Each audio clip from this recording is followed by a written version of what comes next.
Misteri terowongan Casablanca. Rahasia di bawah jalan ibu kota. Malam pertama di terowongan. Hujan deras mengguyur Jakarta malam itu. Lampu-lampu jalan memantul di genangan air, menciptakan kilau pucat di sepanjang jalan Casablanca. Andi, jurnalis muda dari media online lokal, sedang duduk di kursi penumpang mobil redaksi. Di sebelahnya, sopir bernama Rudi memegang setir dengan wajah tegang. Mereka sedang menuju ke terowongan Casablanca, lokasi yang terkenal dengan cerita mistisnya. Banyak pengemudi mengaku melihat sosok wanita bergaun putih melintas di tengah malam. Sebagian menyebutnya arwah korban kecelakaan, sebagian lagi hanya menyalahkan efek pencahayaan. Andi ingin membuktikannya sendiri. Mereka tiba di ujung terowongan sekitar pukul 23.45. Suasana sepi. Hanya ada suara air menetes dari dinding beton. Udara terasa lembab dan dingin. Rudi mematikan mesin. Andi turun membawa kamera dan perekam suara. Ia mulai berjalan perlahan ke tengah terowongan sambil menyalakan mikrofon. "Andi, kamu yakin?" tanya Rudi dengan nada ragu. "Kalau mau tahu kebenarannya, kita harus lihat sendiri," jawab Andi. Di dinding kanan, Andi melihat noda kecoklatan memanjang seperti bekas rem tangan. Ia mengambil beberapa foto. Tak jauh dari situ, ada tanda kecil bertuliskan, "Zona evakuasi." Tulisan itu sebagian tertutup lumut. Beberapa menit berlalu tanpa kejadian aneh. Andi mengatur tripod dan menyalakan kamera dengan mode malam. Ia berbicara langsung ke lensa. "Sekarang pukul 12:05. Kami berada di dalam terowongan Casablanca. Banyak warga mengatakan sering melihat penampakan di area tengah. Kami akan diam selama 10 menit untuk merekam suara sekitar." Ia menekan tombol rekam. Sun. Hanya ada desis kipas angin dan bunyi mobil jauh di luar. 5 menit pertama, tak ada apapun. Namun, pada menit ke-6, mikrofon menangkap sesuatu. Suara langkah kaki. Pelan. Teratur. Andi menatap Rudi. "Kamu dengar?" Rudi mengangguk pelan. Ia menyalakan senter dan mengarahkannya ke ujung terowongan. Tak ada siapa-siapa. Namun suara itu semakin dekat. Andi mendekatkan mikrofon. "Halo? Ada orang." Tiba-tiba lampu di atas kepala mereka berkedip. Sekali. 2 kali. Lalu padam total. Gelap. Rudi menekan saklar lampu mobil. Tapi mesin tidak mau menyala. Andi berjongkok. Berusaha tetap tenang. Dari arah kiri, ia melihat cahaya kecil seperti pantulan logam. Makin lama makin besar. Seperti refleksi mata. "Rudi, mundur." Namun Rudi diam. Wajahnya pucat. Di kaca depan mobil, terlihat samar bayangan wanita berdiri. Rambut panjang menutupi wajahnya. Gaunnya putih lusuh dan basah. Ia berdiri di tengah jalan, tepat di depan mobil. Andi mengangkat kamera. Ia menekan tombol rekam. Dalam layar, sosok itu terlihat jelas. Tapi saat ia menurunkan kamera, sosok itu hilang. "Cepat keluar dari sini," teriak Rudi sambil menyalakan mesin. Kali ini mobil berhasil hidup. Mereka melaju keluar dari terowongan dengan kecepatan tinggi. Begitu sampai di luar, lampu jalan kembali menyala. Hujan sudah berhenti. Andi menarik napas panjang. Ia membuka laptop dan memeriksa rekaman. Tapi file video kosong. Tidak ada gambar. Tidak ada suara. Hanya satu file kecil yang tersisa. Rekaman suara berdurasi 3 detik. Saat Andi memutarnya, terdengar bisikan pelan. "Kembali lagi besok malam."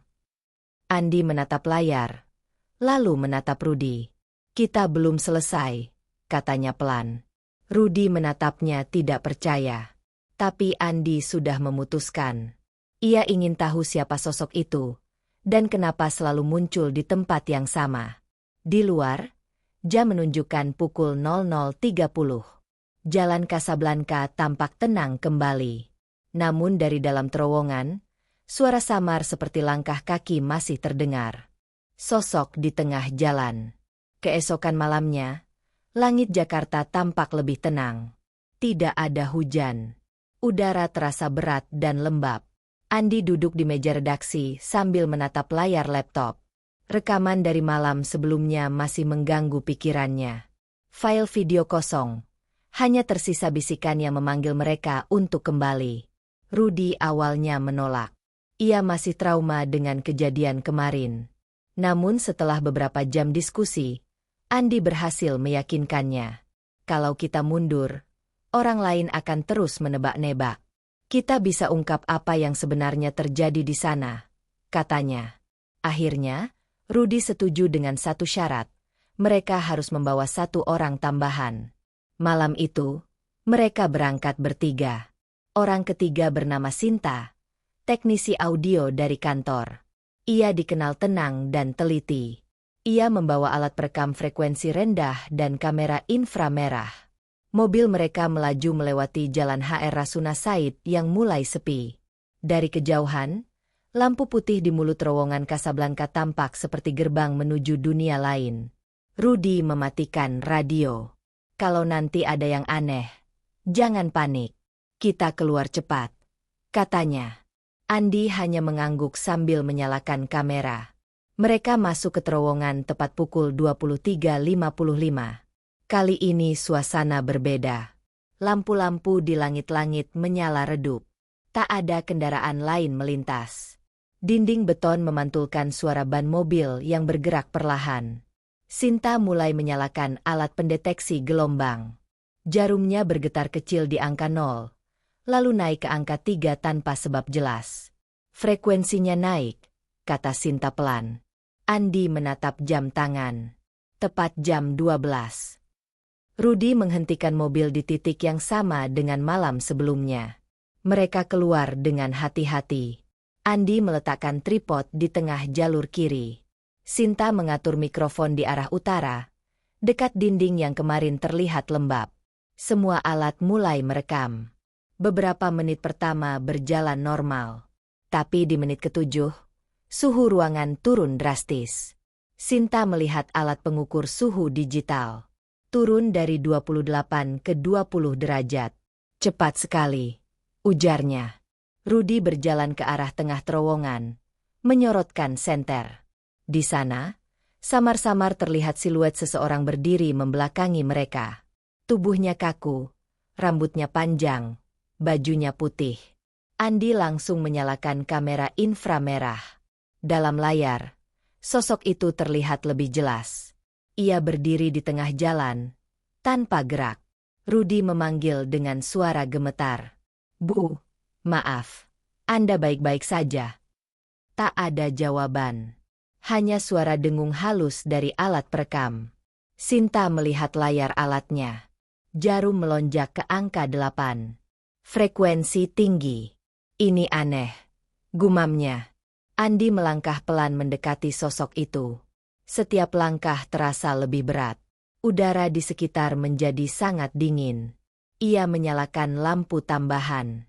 Tapi saat cahaya menyorot penuh, sosok itu menoleh. Wajahnya pucat tanpa ekspresi. Mata hitam pekat tanpa bola mata. Rambut menutupi sebagian pipinya yang rusak terbakar. Andi tertegun. Rudy berteriak, "Andi, mundur!" Tapi terlambat. Kamera di tangan Andi tiba-tiba mati total. Gelap. Hanya tersisa suara nafas mereka bertiga. Lalu muncul bunyi sepatu tumit berjalan pelan di belakang. Sinta menoleh cepat. Tidak ada siapapun di sana. Namun langkah itu terus terdengar. Semakin dekat. Ia memegang perekam frekuensi sambil mundur. Jarum alat bergerak liar. Hampir menyentuh batas maksimum. "Tolong nyalain mobil sekarang," kata Andi cepat. Rudy berlari kembali ke mobil. Mesin menyala, tapi lampu depan hanya berkedip. Dalam cahaya redup, mereka melihat sosok wanita itu berdiri di tengah jalan, menghadap ke arah mereka. Bibirnya terbuka perlahan, seolah berbicara sesuatu. Sinta memutar hasil rekaman langsung dari alatnya. Suara itu jelas terdengar. "Kenapa kau datang lagi?" Andi menelan ludah. Ia tahu itu bukan suara manusia biasa. Rudy menekan gas, melaju keluar dari terowongan. Dalam kaca spion, mereka masih bisa melihat sosok itu berdiri tanpa bergerak. Begitu keluar ke udara malam Jakarta, suasana terasa kembali normal. Mobil berhenti di pinggir jalan. Mereka terdiam lama. Sinta memutar rekaman ulang. Di menit pukul 8.13, muncul suara langkah kaki. Lalu suara wanita itu lagi, tapi kali ini dengan kalimat berbeda. Dia belum tenang. Andi menatap keluar jendela, ke arah terowongan yang kini tampak gelap di kejauhan. Kita harus cari tahu siapa dia, katanya pelan. Rudy menggeleng keras. Aku nggak mau balik lagi. Namun Andi tahu, rasa penasaran sudah mengalahkan rasa takut. Ia mulai mencatat waktu, suhu, dan posisi kejadian di buku kecilnya. Sinta ikut menyalin data frekuensi dan hasil suhu dari alatnya. Dari catatan itu, mereka menemukan pola. Sosok itu muncul di jam yang sama, di titik yang sama, setiap kali suhu turun mendadak. Andi yakin, ini bukan kebetulan. Ia berencana mencari arsip kecelakaan di sekitar terowongan Casablanca. Mungkin di sanalah jawaban pertama bisa ditemukan. Di luar, jam menunjukkan pukul 1.15 dini hari. Lampu jalan kembali menyala stabil. Namun di kejauhan, dari arah terowongan, samar-samar terlihat kabut tipis menutup mulutnya. Seolah menunggu mereka kembali. Aroma bunga melati. Pagi harinya, kantor redaksi tampak sibuk. Namun meja Andi tetap tenang. Di depannya, berserakan kertas berisi catatan suhu, jam kejadian, dan hasil rekaman suara dari malam sebelumnya. Sinta duduk di seberang meja, menatap layar laptop dengan fokus. Mereka memutar ulang audio dengan kualitas tinggi. Suara wanita itu terdengar lebih jelas kali ini. Kenapa kau datang lagi? Lalu selang beberapa detik, disusul bisikan. Dia belum tenang. Andi menatap Sinta. Siapa yang dimaksud? Dia? Sinta menggeleng pelan. Entah. Tapi ini bukan kebetulan. Suara itu muncul tepat di waktu suhu turun drastis. Rudy datang membawa 2 gelas kopi. Wajahnya masih terlihat tegang. Aku nggak mau ikut kalau kalian mau balik lagi malam ini, katanya singkat. Andi tidak memaksa. Ia tahu Rudy masih takut. Tapi ia juga tahu, tanpa Rudy, mereka kehilangan pengemudi paling berpengalaman di tim. Hari itu, Andi memutuskan untuk mencari data kecelakaan di sekitar terowongan Casablanca. Ia mengunjungi arsip berita lama di perpustakaan daerah. Setelah beberapa jam menelusuri mikrofilm, ia menemukan satu berita tahun 1995. Judulnya, Kecelakaan Tragis di Terowongan Casablanca. Pengantin muda tewas di tempat. Isi berita menyebut seorang wanita bernama Ratna, berusia 25 tahun, meninggal di lokasi setelah mobilnya menabrak dinding terowongan akibat remblong. Ia baru menikah seminggu sebelumnya. Suaminya selamat tapi mengalami trauma berat dan tidak pernah diwawancarai media. Nama itu membuat Andi terdiam lama.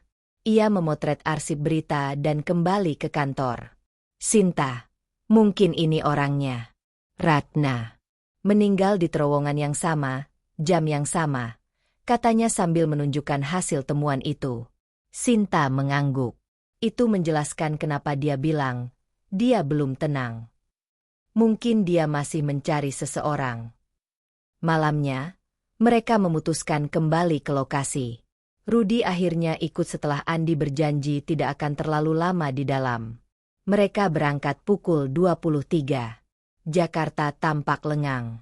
Lampu-lampu di sepanjang jalan tampak redup karena kabut tipis mulai turun. Saat mobil mendekati mulut terowongan Casablanca, aroma wangi bunga melati tiba-tiba tercium kuat di dalam mobil. Sinta menatap Andi. Kamu semprot parfum. Andi menggeleng cepat. Enggak. Aroma itu semakin tajam ketika mereka masuk ke terowongan. Wangi yang biasanya lembut kini terasa aneh, menekan dada. Rudy memperlambat laju mobil. Ini bukan wangi biasa. Kayak datang dari udara. Mereka berhenti di titik tengah terowongan. Semua alat dihidupkan lagi. Kamera inframerah, perekam suhu, dan sensor frekuensi. Sinta mencatat suhu awal, 29 derajat. Andi menyalakan kamera. Malam ini kami kembali ke lokasi. Kami mencium aroma melati yang kuat di sekitar area tengah. Suara Andi tenang, tapi tangannya sedikit bergetar. Tak lama, sensor frekuensi berbunyi pelan. Jarumnya naik dari angka 1 ke 6. Aroma melati makin pekat. Udara menjadi dingin. Lalu di layar kamera inframerah, muncul titik panas kecil di ujung terowongan. Lihat itu, ujar Sinta cepat. Mereka memperbesar tampilan. Titik itu perlahan bergerak mendekat. Bentuknya seperti manusia berjalan pelan.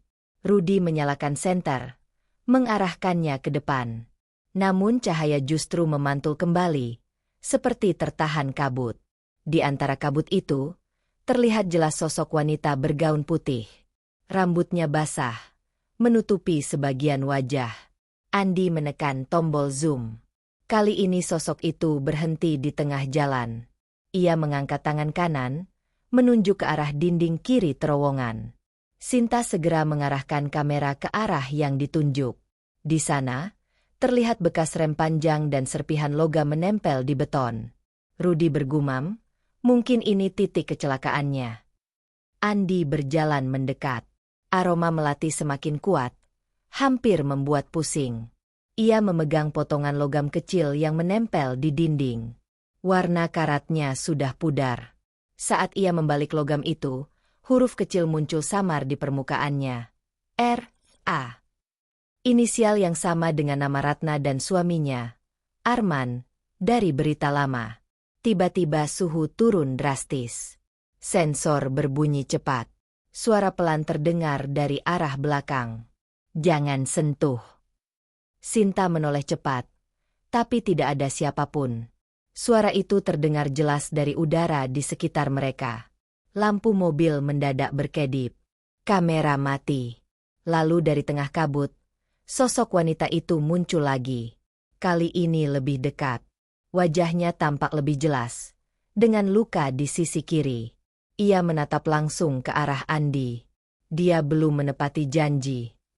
Suara itu menggema di seluruh terowongan. Lalu sosoknya menghilang begitu saja. Aroma melati lenyap dalam hitungan detik. Sinta mencatat semua data dengan cepat. Rudy menyalakan mesin dan mereka keluar dari terowongan tanpa bicara. Di luar, udara terasa kembali hangat. Setelah sampai di luar area, Andi membuka laptop dan memutar ulang hasil perekaman audio. Suara wanita itu terekam jelas kali ini. Tidak hanya satu kalimat, tapi beberapa potongan yang terputus-putus. Janji di bawah terowongan. Aku tunggu setiap malam. Dia tidak kembali. Andi menatap Sinta dengan wajah tegang. Arman, suaminya yang selamat. Mungkin itu yang dia tunggu. Sinta mengangguk pelan. Kalau begitu, kita harus cari Arman. Malam itu mereka sepakat. Langkah berikutnya bukan lagi sekadar merekam kejadian aneh. Mereka akan mencari orang yang bisa menjelaskan semuanya. Jam menunjukkan pukul 1.45 dini hari. Di kejauhan, dari arah terowongan, angin malam kembali membawa aroma samar bunga melati. CCTV yang merekam bayangan. Keesokan harinya, Andi datang ke kantor lebih awal. Ia membawa hasil rekaman malam sebelumnya. Wajahnya tampak lelah, tapi matanya menyimpan rasa penasaran yang kuat. Di meja, Sinta sudah menyiapkan data hasil perekaman frekuensi dan suhu. Mereka duduk berdampingan, membandingkan waktu kejadian dengan potongan suara misterius yang tertangkap mikrofon. Lihat ini, kata Sinta sambil menunjuk layar laptop. Suara wanita itu muncul setiap kali suhu turun di bawah 22 derajat. Selalu di waktu yang sama, antara pukul 12:05 dan 12:10. Andi mencatat, itu pola yang jelas. Dan setiap kali muncul, Aroma melati juga tercium. Rudi datang membawa berkas dari Dinas Perhubungan. Ia berhasil mendapatkan akses sementara ke rekaman CCTV terowongan Casablanca. Katanya mereka sering matiin kamera tengah malam karena gangguan sinyal. Tapi aku dapat beberapa file dari 2 minggu terakhir, katanya sambil menyerahkan flash disk. Mereka menyalakan rekaman.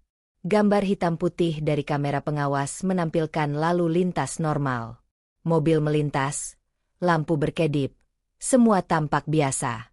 Tapi di rekaman tanggal yang sama dengan investigasi pertama, sekitar pukul 00.07, sesuatu muncul di layar. Sebuah bayangan bergerak cepat dari sisi kiri ke tengah jalan. Tidak berbentuk jelas, seperti kabut padat yang melintas. Kamera sempat goyah, lalu kembali stabil. Beberapa detik kemudian, terlihat cahaya kecil seperti pantulan di dinding. Andi memperbesar tampilan. Itu titik tempat kita melihat sosoknya kemarin, katanya. Sinta mengangguk. Tapi ini bukan bayangan mobil. Bentuknya nggak sesuai arah cahaya. Mereka lanjut memutar rekaman malam berikutnya. Waktu mereka mencium aroma melati. Di detik ke-43, tampak sosok samar di tengah jalan. Kali ini jelas berbentuk manusia. Wanita bergaun putih, berdiri menghadap kamera. Tapi yang membuat bulu kuduk mereka berdiri adalah satu hal. Sosok itu tidak terekam dalam bentuk penuh. Hanya separuh tubuh dari dada ke bawah. Bagian wajahnya gelap total. Rudi menatap layar tanpa bicara. Itu bukan pantulan, kan? Sinta memeriksa ulang. Tidak mungkin. Kamera ini punya sensor cahaya tinggi. Kalau itu pantulan, pasti ada bayangan lain. Tapi di sini, tidak ada apa-apa. Andi memperhatikan detail frame demi frame. Saat jam di pojok layar menunjukkan pukul 00.12, sosok itu bergerak sedikit. Kepalanya menunduk, lalu menoleh ke arah kamera. Di detik berikutnya, gambar langsung buram. Kamera tiba-tiba mati. Setiap kali sosok itu muncul, sistem kamera langsung gangguan, ujar Sinta. Aku lihat data lognya. Mereka mencatat sinyal terputus selama 2 menit. Andi mencondongkan badan. Kita harus ke kantor pengawas terowongan. Aku mau tahu apakah mereka pernah lihat langsung. Siang itu, mereka bertiga mendatangi kantor kecil milik Dinas Perhubungan di dekat lokasi. Di sana, seorang petugas bernama Pak Raka menyambut mereka. Wajahnya tampak lelah, tapi nada suaranya ramah. Kalian mau tahu soal kamera itu, ya? Tanyanya sambil menyalakan rokok. Andi mengangguk. Kami lihat ada gangguan aneh. Apakah sering terjadi? Pak Raka menghembuskan asap pelan. Sering. Terutama sekitar jam 12 malam. Kadang kamera tiba-tiba mati. Kadang gambarnya blur seperti berembun. Tapi yang paling aneh, kami pernah lihat bayangan orang berdiri di tengah jalan. Saat dicek langsung, nggak ada siapa-siapa. Sinta menatapnya. Apa ada laporan resmi? Pak Raka tersenyum kecil. Kalau ditulis resmi, nanti orang panik. Tapi semua petugas tahu. Kami anggap saja itu penghuni lama terowongan. Andi membuka ponsel dan menunjukkan foto potongan logam dengan tulisan RSA. Apakah Bapak pernah dengar soal kecelakaan pengantin di sini? Ekspresi Pak Raka berubah serius. Ia memadamkan rokoknya. Ah, kalian tahu juga. Iya, dulu waktu saya masih muda, saya tugas malam waktu itu. Mobil sedan putih nabrak dinding. Pengemudinya selamat, tapi istrinya meninggal di tempat. Saya ikut evakuasi. Sejak malam itu, kadang tercium bau melati di terowongan. Rudi menelan ludah. Bapak pernah lihat sosoknya? Pak Raka mengangguk pelan. Sekali. Tahun 2005. Saat saya lewat sendiri, perempuan bergaun putih berdiri di tengah jalan, menatap ke arah keluar terowongan. Saya pikir orang. Saya klakson. Tapi dia menghilang begitu saja. Sejak itu saya nggak pernah lewat tengah malam lagi. Andi menulis cepat setiap detailnya. Semua cerita yang mereka dengar mulai saling terhubung. Kecelakaan lama, rekaman CCTV, bau melati, dan kemunculan sosok di jam yang sama. Sebelum pulang, Pak Raka memberi mereka satu informasi tambahan. Kalau kalian mau tahu lebih jauh, coba cari suaminya. Namanya Arman. Dulu sempat tinggal di Tebet Timur. Tapi katanya pindah setelah kejadian itu. Ada rumor dia sering datang ke terowongan tengah malam, sendirian. Informasi itu membuat Andi dan Sinta saling berpandangan. Berarti masih ada kemungkinan dia hidup, kata Andi. Kalau benar dia masih datang ke sana, mungkin dia tahu kenapa sosok itu belum tenang, tambah Sinta. Malamnya, Andi membuka kembali file CCTV di laptop. Ia memperlambat bagian terakhir sebelum kamera mati.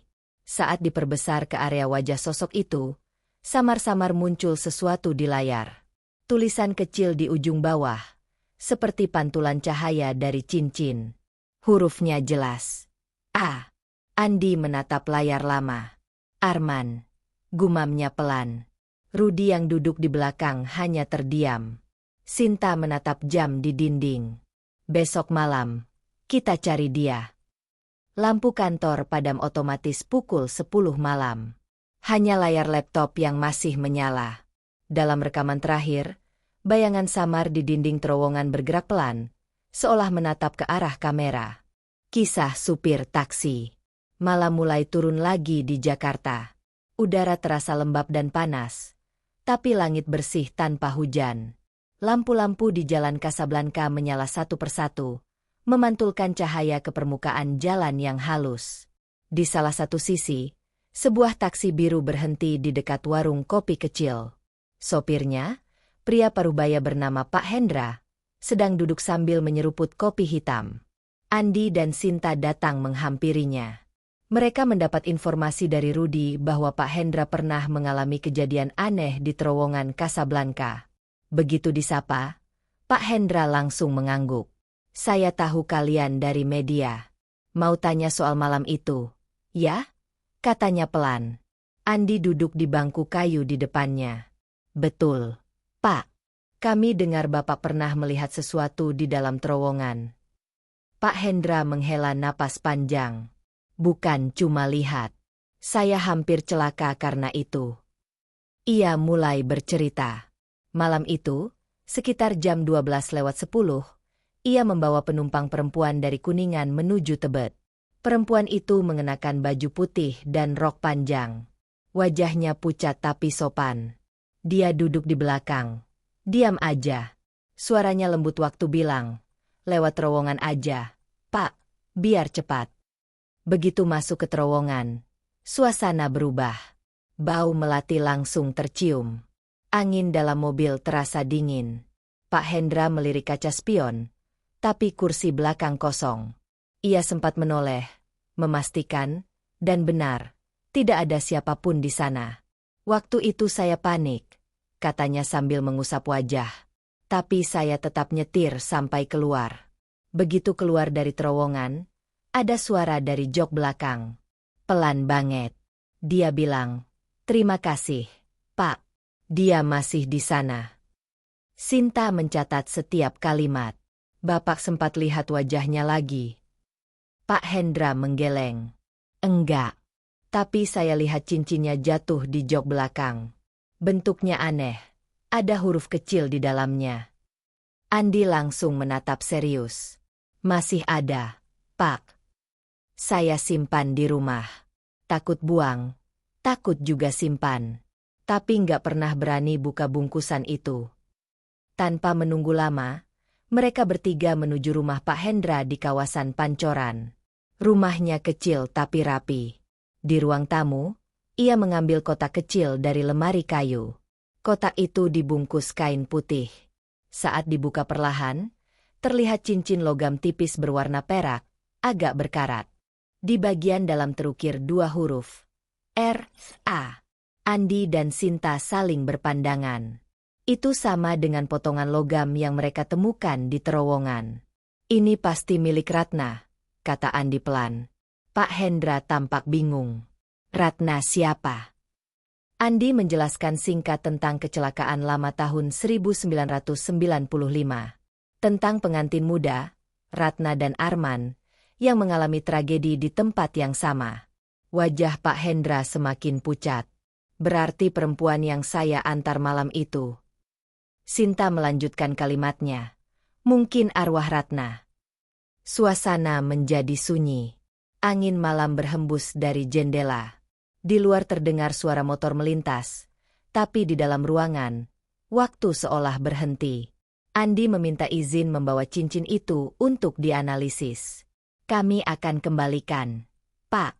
Tapi ini bisa jadi kunci untuk menemukan suaminya. Pak Hendra hanya mengangguk. Ia terlihat lega sekaligus takut. Malam itu, mereka kembali ke kantor. Sinta memotret cincin dari berbagai sudut. Saat diperbesar dengan kamera makro, tampak satu goresan tambahan di sisi luar yang sebelumnya tak terlihat. Bentuknya seperti huruf M, kecil. Mungkin inisial terakhir nama Arman, kata Sinta. Andi mencatat semuanya di buku laporan. Sekarang tinggal satu langkah. Kita harus temukan Arman. Keesokan harinya, mereka menelusuri data administrasi lama dari catatan kependudukan. Setelah berjam-jam mencari, Sinta akhirnya menemukan nama Arman Prakoso, alamat terakhir, Tebet Timur dalam 9. Sore itu, mereka pergi ke lokasi. Rumah yang dituju tampak tua dan sepi. Ket dinding mengelupas. Pintu depan terkunci. Seorang pria tua dari rumah sebelah keluar, menatap mereka dengan curiga. Cari siapa? Tanyanya. Andi menjawab sopan. Kami cari Pak Arman Prakoso. Masih tinggal di sini, Pak. Pria tua itu menggeleng. Dia pindah 3 tahun lalu. Tapi kadang malam-malam saya lihat dia datang. Berdiri di depan rumah lama itu. Cuma diam. Lalu pergi ke arah terowongan. Andi menatap Sinta. Jadi benar. Dia masih datang ke sana.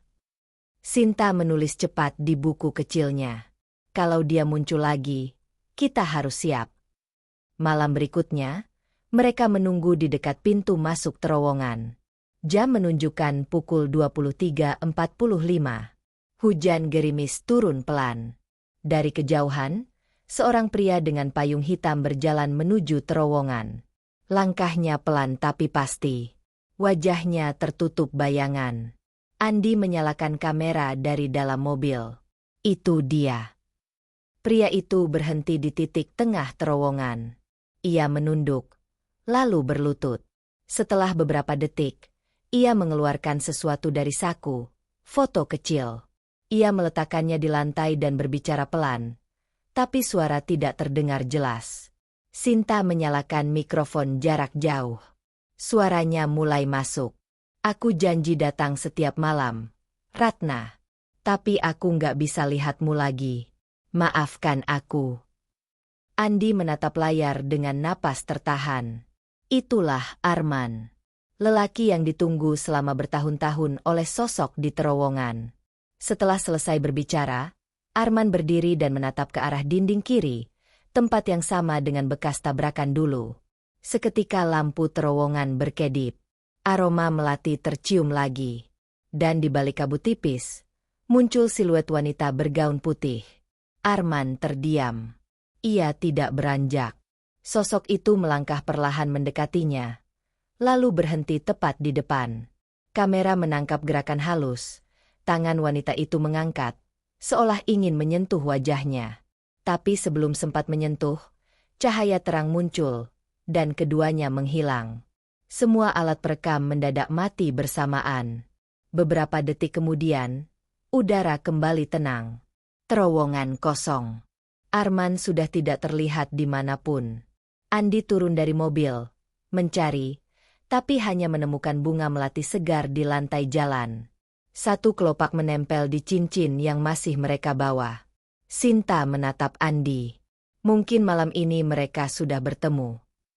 Andi tidak menjawab. Ia hanya memungut kelopak bunga itu dan menatap terowongan yang kini hening sepenuhnya. Catatan petugas kebersihan. Subuh hari. Jakarta belum ramai. Jalan-jalan besar masih lengang. Hanya suara sapu yang menyentuh aspal terdengar di ujung terowongan Casablanca. Seorang pria tua dengan seragam oranye sedang bekerja. Namanya Pak Riono, petugas kebersihan yang sudah bertugas di wilayah itu selama lebih dari 20 tahun. Ia bekerja dengan tenang, menyapu dedaunan yang terbawa angin malam. Tapi ada satu kebiasaannya yang tidak pernah berubah. Setiap pagi, sebelum mulai bekerja, ia selalu menaruh seikat bunga melati di sisi kanan terowongan. Ketika Andi dan Sinta datang pagi itu untuk memeriksa lokasi setelah kejadian malam sebelumnya, mereka melihat Pak Riono sedang menunduk di tempat yang sama. Andi menghampirinya. "Selamat pagi, Pak. Setiap hari Bapak taruh bunga di sini." Pak Riono menatap mereka. Wajahnya ramah tapi matanya menyimpan sesuatu. "Iya, Nak. Sudah lama. Sejak kejadian itu." Sinta mendekat. "Kejadian yang mana, Pak?" "Yang waktu mobil pengantin nabrak dinding. Saya yang pertama kali nemuin mobilnya. Pagi-pagi buta." Andi langsung menajamkan telinganya. "Berarti Bapak lihat langsung kejadiannya?" Pak Riono menggeleng pelan. "Enggak. Tapi saya datang pas habis kejadian. Mobilnya masih di situ, hancur di bagian depan. Saya ingat, ada bau bensin dan melati bercampur. Ngeri, Nak." Ia berhenti sejenak, menatap dinding beton yang masih menyisakan bekas tambalan semen. "Waktu itu, saya lihat ada sesuatu di dekat mobil. Bukan orang, tapi cahaya kecil, kayak api lilin. Warnanya putih.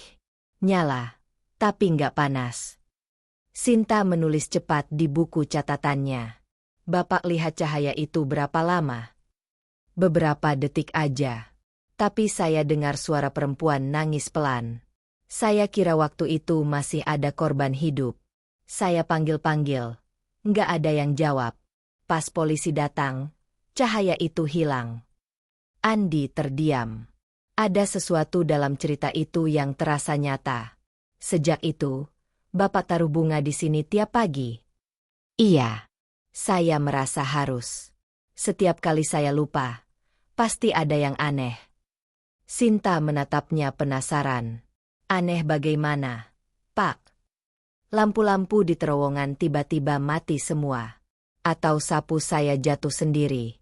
Pernah juga, satu kali, waktu saya jalan sendirian, saya lihat bayangan perempuan lewat di belakang saya. Padahal nggak ada siapa-siapa." Pak Riono tersenyum getir. "Tapi saya nggak takut lagi. Saya anggap dia cuma mau diingat. Jadi saya kasih bunga. Biar tenang." Andi menatap ke sisi dinding tempat bunga diletakkan. Di situ, catnya agak berbeda warna, seperti sering terkena air. Ia berjongkok, menyentuh permukaannya, dan merasakan ada sesuatu di balik semen. Kayak ada bekas tulisan di sini. "Sin." Sinta menyorot dengan senter kecil. Betul, di bawah lapisan tipis semen, terlihat goresan samar. Mereka membersihkan sedikit dengan hati-hati. Ternyata itu huruf-huruf yang disusun membentuk kalimat pendek. "Aku tunggu kau, Arman." Sinta menelan ludah. Ini mungkin ditulis sebelum dia meninggal. Andi menatap tulisan itu lama. Atau setelah. Pak Riono memandang keduanya. "Kalimat itu nggak ada waktu dulu mobilnya diketemukan. Saya yakin baru muncul beberapa tahun belakangan. Tapi saya nggak berani lapor. Takut dikira saya halu." Andi segera mengambil foto dokumentasi. "Terima kasih, Pak. Ini penting." Sinta menambahkan, kalimat ini mungkin muncul bersamaan dengan peristiwa spiritual yang terjadi. Seperti pesan terakhir. Mereka bertiga berdiri diam, menatap tulisan samar itu. Udara pagi terasa lebih dingin dari biasanya. Bau melati masih tercium kuat, padahal bunga yang dibawa Pak Riono belum dibuka. Tiba-tiba, dari arah utara terowongan, terdengar suara langkah sepatu mendekat cepat. Seorang polisi lalu lintas datang. Wajahnya pucat. "Pak Andi, Bu Sinta, kalian harus lihat ini, katanya tergesa. Mereka mengikuti polisi itu ke ujung lain terowongan. Di sana, ada mobil patroli berhenti. Di depan mobil itu, di atas trotoar basah, tergeletak sesuatu yang membuat semua orang terdiam. Bingkai foto tua yang berisi gambar pengantin. Wajah wanita dalam foto itu sangat mirip dengan sketsa Ratna yang selama ini mereka kumpulkan dari saksi. Tapi di sisi lain bingkai, ada ukiran kecil berbentuk sayap, sama persis dengan bentuk yang tergores di cincin yang dibawa Andi. Sinta mengambil foto itu hati-hati. Bingkai ini bukan barang biasa. Ini mungkin milik mereka. Andi menatapnya dalam diam. Dan dia baru mengembalikannya. Setelah kejadian itu, mereka membawa bingkai dan cincin ke laboratorium forensik untuk pemeriksaan material. Hasilnya mengejutkan. Kedua benda itu memiliki oksidasi logam identik. Artinya, keduanya berasal dari waktu dan tempat yang sama. Dua benda ini memang pernah berada di dalam mobil itu, kata teknisi laboratorium. Dan kemungkinan besar, dipegang oleh dua orang yang berbeda, wanita dan pria. Sinta mendesah pelan. Berarti mereka berdua sudah saling mencari selama ini. Andi menatap kaca jendela laboratorium. Dan mungkin sudah bertemu. Malamnya, Andi dan Sinta kembali ke lokasi untuk terakhir kalinya bersama Pak Riono. Mereka menaruh bunga melati, cincin, dan bingkai foto di bawah tulisan dinding itu. Angin tiba-tiba bertiup pelan, membuat kelopak bunga berguguran seperti ditarik lembut. Lalu suara samar terdengar dari kejauhan, seperti bisikan dua orang yang berbicara pelan. Tidak jelas, tapi damai. Andi menatap Sinta. Mungkin mereka sudah pulang. Sinta mengangguk pelan. Mungkin memang begitu. Ketiganya berdiri diam beberapa menit, membiarkan udara pagi menghapus semua kesan gelap yang pernah ada di terowongan itu. Saat matahari muncul di ujung timur, sinarnya memantul di dinding, menyinari tulisan samar itu. Perlahan-lahan, huruf-hurufnya memudar, lalu lenyap sepenuhnya, seolah dihapus oleh cahaya. Pak Riono tersenyum lega. Sudah selesai. Nak, dia udah tenang. Andi dan Sinta menatap ke arah terowongan yang kini tampak biasa saja. Tidak ada bayangan, tidak ada aroma melati. Hanya suara kendaraan pagi yang mulai ramai. Mereka tahu, misteri itu sudah menemukan akhirnya. Tapi bagi Andi, masih ada satu hal yang mengganjal. Bagaimana tulisan itu bisa muncul bertahun-tahun setelah kejadian? Ia menyimpan pertanyaan itu dalam hati. Sementara cahaya pagi perlahan menelan gelap yang tersisa di terowongan Casablanca. Suara dari radio lama. 3 hari setelah kejadian di dinding terowongan, suasana kembali normal. Tidak ada lagi laporan tentang bau melati atau sosok wanita bergaun putih. Lalu lintas berjalan lancar. Tapi bagi Andi, rasa penasaran belum hilang. Malam itu, ia duduk di ruang kerjanya sambil memeriksa ulang semua hasil investigasi. Foto-foto, laporan suhu, rekaman CCTV, hingga catatan dari Pak Raka dan Pak Riono tersusun rapi di meja. Namun ada satu hal yang masih mengganggu pikirannya. Kenapa pesan, "Aku tunggu kau, Arman," baru muncul setelah puluhan tahun?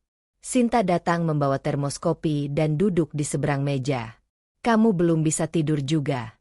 "Ya." Andi mengangguk. Rasanya belum selesai. Semua kejadian ini seperti masih ada yang belum terungkap. Rudi, yang baru masuk sambil membawa tas kamera, ikut duduk. "Aku barusan dari pos penjaga. Ada yang menarik. Petugas bilang beberapa malam terakhir, radio komunikasi mereka suka menangkap suara aneh. Kayak orang nyanyi, tapi frekuensinya nggak jelas." Sinta langsung menegakkan badan. "Radio? Frekuensi berapa?" "Sekitar 1035. Padahal itu frekuensi kosong di area situ." Andi menatap layar laptopnya. "Kita bisa uji malam ini. Aku punya pemancar radio analog di mobil. Kita setel frekuensi itu." Pukul 23.45, mereka kembali ke lokasi. Udara terasa dingin, meski tidak ada angin. Lampu terowongan menyala stabil. Semua tampak biasa. Mereka memarkir mobil di sisi utara dan memasang perangkat radio portabel di dashboard. Andi menyalakan alatnya. Suara statis terdengar. Ia memutar frekuensi perlahan sampai jarum menunjukkan 1035. Suara desis perlahan berubah menjadi nada panjang, seperti dengungan. Lalu terdengar suara perempuan bernyanyi. Nada itu lembut, tapi terdengar jauh. Seperti seseorang bernyanyi dari balik dinding tebal. Kata-katanya tidak jelas, namun melodi yang dibawanya menyerupai lagu pengantin Jawa. Sinta menatap Andi. "Kamu dengar itu?" Andi mengangguk. Suara wanita seolah direkam lama. Rudi memegang kamera, merekam frekuensi dan suara. "Gila, ini nyata. Lihat indikatornya. Nggak mungkin ini sinyal dari luar. Frekuensi ini kosong di peta siaran." Mereka semua diam beberapa menit, mendengarkan lagu itu. Tapi di tengah-tengah alunan, suara lain menyela. Kali ini suara laki-laki. Serak, lemah, seperti dari jarak jauh. "Ratna, maafkan aku." Suara itu pelan, tapi jelas. Sinta terkejut. Itu suara manusia. "Coba rekam ulang." Andi menurunkan volume sedikit, lalu memperhatikan dengan teliti. Suara itu muncul 3 kali, diulang dengan jeda yang sama. Setelah itu, hening total. Radio kembali ke suara desis statis. Andi menarik napas panjang. Itu nama wanita yang tewas di sini. Rudi menatap layar kamera. Kalau ini bukan gangguan sinyal, artinya seseorang berusaha berkomunikasi melalui frekuensi. Mereka menunggu beberapa saat lagi, tapi tidak ada suara tambahan. Hingga tiba-tiba, radio mengeluarkan suara seperti ketukan 3 kali. Kemudian muncul kalimat yang membuat mereka semua membeku. "Aku sudah di sini. Jangan tinggalkan aku lagi." Sinta menatap Andi dengan mata membesar. Dia menjawab. Andi berusaha tetap tenang. "Matikan radionya dulu." Ia mematikan alat, tapi suara itu tetap terdengar beberapa detik, meski perangkat sudah mati. Baru setelah itu, benar-benar senyap. Rudi memeriksa kamera. Sinyalnya nggak biasa. "Lihat ini." Frekuensinya sempat naik ke 108, terus turun ke 1035. Kayak ada yang mengontrol manual. Andi berpikir cepat. "Kita simpan semua datanya. Aku mau periksa arah sumber sinyal." Mereka menurunkan antena dan mencoba melacak arah. Ternyata sinyal terkuat berasal dari sisi barat terowongan, tepat di dekat ventilasi udara lama yang sudah tidak digunakan. Sinta menyenter ke arah itu. Ada celah kecil di antara dinding beton dan besi ventilasi. Mereka membuka sedikit penutupnya dan menemukan sesuatu di dalam. Radio tua, model tahun 90-an, dengan kabel yang sudah berkarat. Di sisi radio itu, tertempel foto Arman dan Ratna yang sudah memudar. Di belakangnya tertulis dengan tinta hitam, "Aku akan menunggu di frekuensi kita." Rudi menatap foto itu lama. Mereka berdua pernah pakai radio ini untuk komunikasi. Andi mengangguk pelan. Mungkin. Dulu, saat belum ada ponsel, pasangan sering pakai radio pribadi. Mungkin ini simbol hubungan mereka. Sinta memperhatikan tombol radio. Tapi kenapa alat ini masih nyala? Mereka melihat ke belakang perangkat. Tidak ada baterai. Tidak ada sumber listrik. Semuanya terdiam. Andi menutup radio itu dengan hati-hati dan membungkusnya dalam plastik bukti. "Kita bawa dulu. Jangan tinggalkan di sini." Di perjalanan pulang, radio itu tiba-tiba menyala sendiri. Tanpa dipencet, suara wanita yang sama terdengar lirih. "Aku sudah tenang. Terima kasih." Lalu suara itu lenyap. Radio kembali mati. Sinta menatap keluar jendela. Matanya berkaca. Dia pamit. Andi menatap lurus ke jalan. Ya. Dan sepertinya, Untuk terakhir kalinya. Mereka berhenti di pinggir jalan, menatap terowongan yang kini tampak biasa saja. Tidak ada suara, tidak ada aroma melati. Hanya cahaya lampu jalan yang memantul di dinding, seperti menghapus semua bayangan masa lalu. Andi menyalakan mesin mobil. Kita sudah tahu semuanya. Tapi aku masih ingin tahu satu hal. Sinta menatapnya. Apa itu? Siapa yang menaruh radio itu kembali ke sana? Mobil melaju perlahan meninggalkan lokasi. Di belakang mereka, di ventilasi udara tempat radio ditemukan, terlihat cahaya kecil berpendar lembut, seolah seseorang sedang menatap mereka pergi. Kembali ke masa lalu. Pagi hari di laboratorium kampus. Andi duduk di depan komputer dengan wajah serius. Di layar, hasil analisis suara dari radio tua muncul. Grafik gelombang frekuensi menunjukkan pola tak biasa. Setiap puncak nada membentuk angka.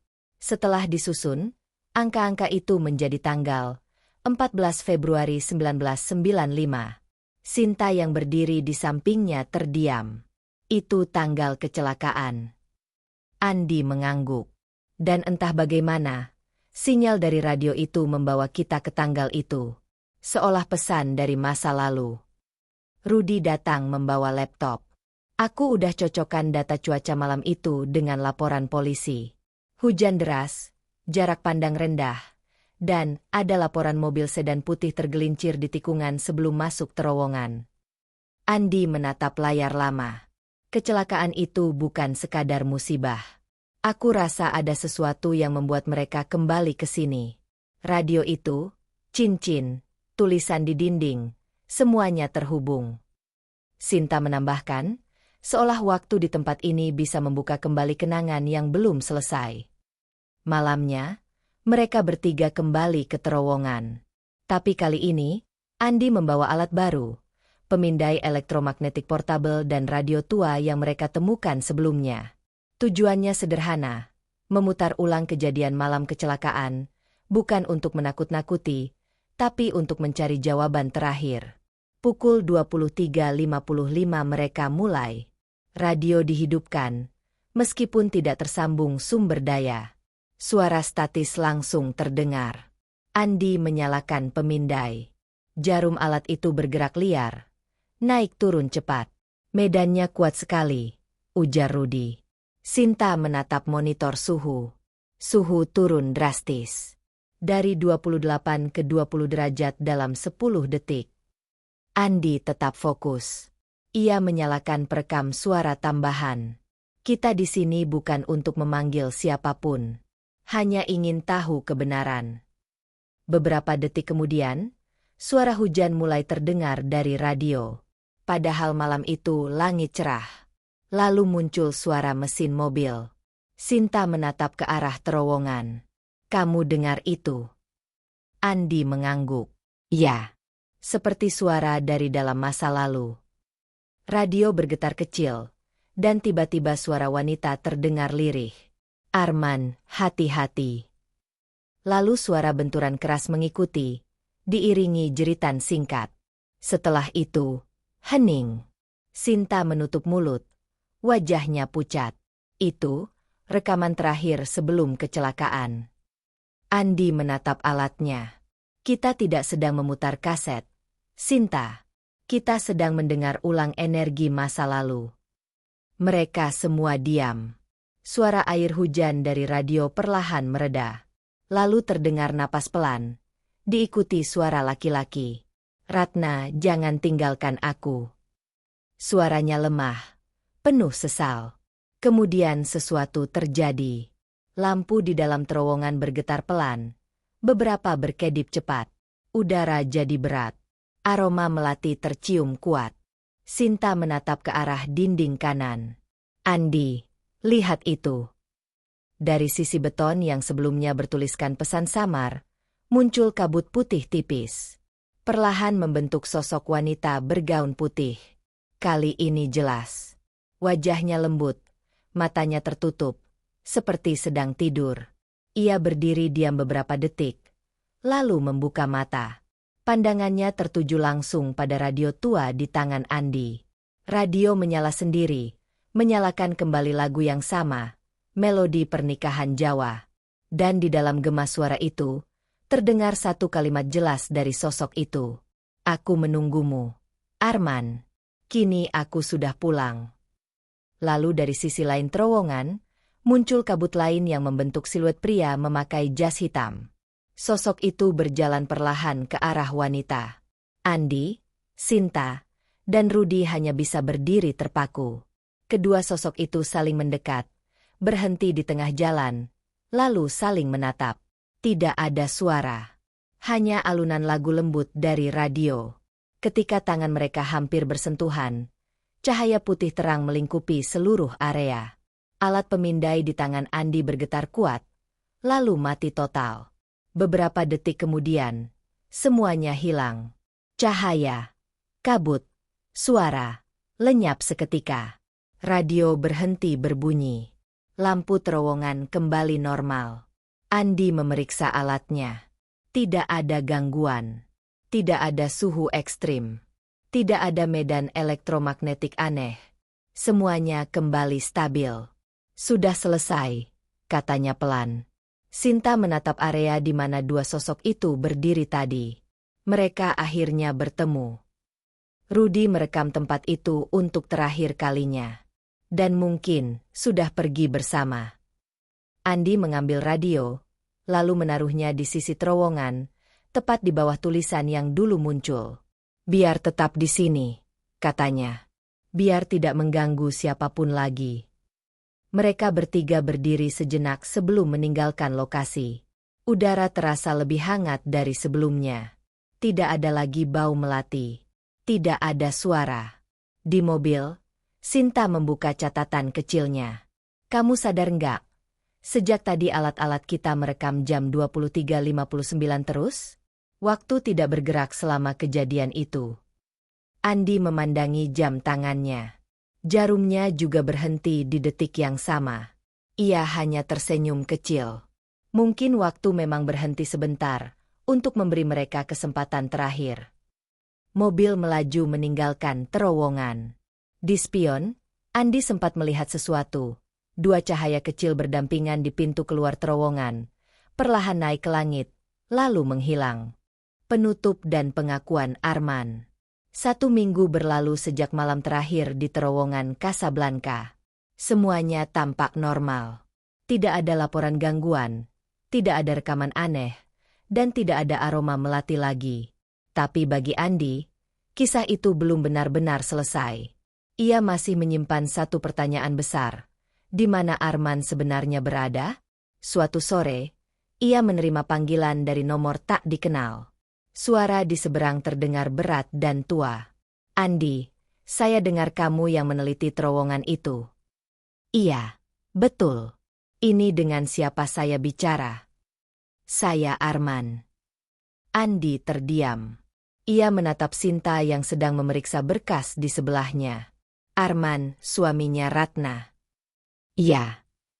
Suara itu terdengar tenang tapi penuh beban. Kita bisa bertemu. Malamnya, mereka janjian di sebuah kafe kecil di Tebet. Tempat itu sepi, hanya ada beberapa pelanggan. Di pojok ruangan, seorang pria tua duduk diam dengan secangkir teh di tangannya. Wajahnya keriput, tapi sorot matanya masih tajam. Andi dan Sinta menghampiri. Saya Arman, katanya sambil berdiri. Andi menjabat tangannya. Terima kasih sudah mau bertemu. Kami sudah lama ingin bicara dengan Bapak. Mereka duduk bertiga. Arman menatap meja lama sebelum mulai berbicara. Sudah hampir 30 tahun sejak malam itu. Tapi saya masih ingat setiap detiknya. Ia menarik napas pelan. Malam itu, saya dan Ratna baru pulang dari resepsi. Kami menikah sederhana. Hujan turun deras. Saya menyetir agak cepat karena ingin segera pulang. Tapi saat masuk terowongan, ada mobil di depan yang rem mendadak. Saya banting setir. Mobil tergelincir, menabrak dinding. Suaranya bergetar. Saya sadar beberapa menit kemudian. Ratna di sebelah saya sudah tidak bergerak. Saya panggil namanya, Tapi dia tidak menjawab. Ada bau bensin. Ada bunga melati di jok belakang. Semua bercampur jadi satu. Saya coba buka pintu. Tapi macet. Saat akhirnya berhasil keluar, saya pingsan di pinggir jalan. Andi menatapnya diam. Saat saya sadar di rumah sakit, polisi bilang Ratna meninggal di tempat. Sejak hari itu, hidup saya berhenti. Saya tidak pernah bisa datang ke makamnya. Tapi setiap tahun, saya datang ke terowongan itu. Saya bawa bunga melati. Saya taruh di tempat kami terakhir kali bersama. Sinta pelan berkata, kami menemukan tulisan di dinding. Aku tunggu kau, Arman. Apakah Bapak yang menulisnya? Arman menggeleng. Bukan. Tapi saya pernah melihat tulisan itu muncul tiba-tiba. Tahun 2002. Waktu itu saya lewat tengah malam. Tulisan itu bersinar samar, seperti basah. Setelah itu, hilang lagi. Ia menunduk. Saya tahu dia belum tenang. Karena saya yang menyebabkan semuanya. Andi mencoba menenangkan. Itu kecelakaan, Pak. Tidak ada yang menginginkan. Tapi saya tahu, saya ceroboh malam itu. Saya tidak seharusnya menyetir cepat. Ratna sudah ingatkan. Saya abaikan. Dan sejak itu, suara Ratna kadang masih terdengar. Ia berhenti sebentar, lalu melanjutkan. Saya tinggalkan radio tua kami di ventilasi terowongan. Dulu kami sering pakai itu buat ngobrol kalau saya kerja malam. Itu cara kami saling kirim pesan. Frekuensi 1035 adalah frekuensi kami berdua. Sinta menatapnya dengan mata berkaca. Radio itu masih aktif. Pak, kami dengar suara Ratna dari sana. Arman tersenyum tipis. Saya tahu. Saya juga dengar. Andi menatapnya tajam. Maksud Bapak? Arman mengangguk pelan. 2 minggu lalu, waktu kalian mulai investigasi, saya dengar suara itu lagi dari rumah. Lagu yang sama waktu resepsi kami. Saya tahu, dia ingin bicara terakhir kalinya. Dan sekarang, saya sudah dengar kabar dari kalian. Saya tahu dia sudah tenang. Ia mengeluarkan sesuatu dari saku jasnya. Sebuah cincin perak identik dengan yang ditemukan Andi di terowongan. Ini pasangannya. Cincin Ratna. Ia meletakkannya di meja. Kalau kalian mau, tolong taruh di tempat kami terakhir kali. Biar kami berdua benar-benar bisa istirahat. Andi dan Sinta hanya bisa mengangguk. Tidak ada kata lain yang pantas diucapkan. Keesokan harinya, mereka kembali ke terowongan Casablanca. Suasana pagi itu tenang. Tidak ada bau melati. Tidak ada hawa dingin. Hanya suara kendaraan lewat. Andi dan Sinta menaruh cincin itu di tempat yang sama, di bawah dinding yang dulu bertuliskan pesan. Mereka berdiri diam selama beberapa menit. Angin berhembus pelan. Di sela-sela suara lalu lintas, terdengar bunyi lembut seperti 2 nada bersahutan dari kejauhan. Seolah 2 frekuensi yang akhirnya bertemu. Sinta berbisik. Dia sudah bersamanya sekarang. Andi mengangguk. Dan mungkin mereka akhirnya damai. Mereka berdua berjalan keluar dari terowongan. Di belakang, sinar matahari pagi menyinari dinding beton yang dulu gelap. Kini terlihat samar pola berbentuk cincin, tercetak alami oleh pantulan cahaya. Andi berhenti sebentar, memandangi pantulan itu. Kadang, cinta tidak berhenti di waktu yang sama dengan hidup, katanya pelan. Ia hanya mencari cara untuk kembali bertemu. Mereka meninggalkan tempat itu dalam diam. Tak ada lagi misteri yang belum terjawab. Terowongan Casablanca kini menjadi bagian dari sejarah, bukan lagi cerita hantu. Dan di suatu malam, di kejauhan, frekuensi 1035 kembali terdengar di radio tua milik penjaga jalan. Bukan suara tangisan, bukan lagu pengantin, hanya bisikan lembut yang terdengar seperti 2 orang berbicara pelan. Ratna. Ya, Arman. Lalu hening. Radio mati. Tapi kali ini, untuk selamanya. Akhir dari terowongan Casablanca. Beberapa bulan setelah kejadian itu, proyek perawatan jalan di terowongan Casablanca selesai. Tidak ada lagi laporan suara misterius, tidak ada rekaman aneh, dan tidak ada aroma melati di udara. Semua berjalan normal. Andi dan Sinta menutup kasus itu dengan perasaan campur aduk. Mereka tidak hanya menemukan jawaban, tapi juga menyaksikan kisah cinta yang terjebak di antara hidup dan kematian. Arman meninggal tak lama setelah pertemuan terakhir. Ia dimakamkan di samping Ratna, di TPU Menteng Pulo. Saat pemakaman, Andi meletakkan radio tua di atas makam mereka. Radio itu kini diam. Tak ada lagi frekuensi 1035 yang terdengar. Hanya keheningan yang tenang, seolah seluruh kisah telah menemukan titik akhir. Bagi warga Jakarta, terowongan Casablanca kembali menjadi jalur biasa. Namun bagi mereka yang tahu kisahnya, setiap kali melewati terowongan itu, ada rasa hormat yang tersisa. Karena di balik beton dan lampu redup, pernah ada dua jiwa yang saling mencari, dan akhirnya bertemu kembali.